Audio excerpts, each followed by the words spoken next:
حفظ سلامتی اهالی یکی از مسائل اساسی جامعه به حساب رفته تحت توجه دائمی سرور دولت قرار دارد.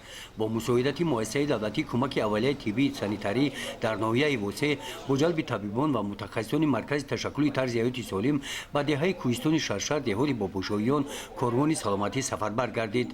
در این چهارراه در ملاقات با ساکنان از جانب طبیبان قید گردید که ساحه تندرستی در محور کلیدی سیاست اجتماعی مملکت قرار داشته امروز برای تشخیص و توبت همه امکانات ها فراهم آورده شدند. اطلاع دادند که هدف اساسی راه اندازی نمودن کاروان سلامتی سری وقت از تشخیص گذاشتن اهالی منطقه‌های دوردست ناحیه و پیشگیری از بیماری ها و تقویت سالمی اهالی می باشد.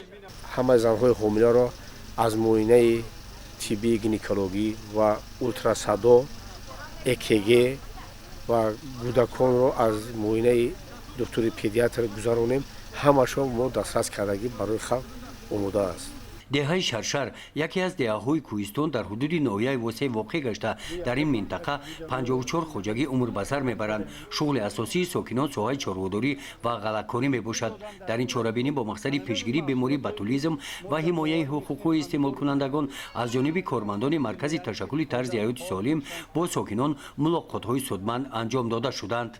با هر یک خانه در اومده اوید طرز اصول تیار کردن انمو کنسروهای خانگی و چخیل طرز اصول استریلیزاسیون کردن و به ضرر گرداندن آنها با اهل خانواده ها صحبت و بخوری ها گذرانده استوده ایم.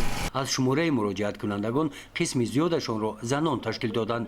وابسته به تشخیص ساکنان طبیبان با معاین نمودن بیماری با آنها مصلحت‌های مفید دادند. گزارش خواجه نظریف خدای نظر ظهوروف از ناحیه واسه برای برنامه اطلاعاتی نوید.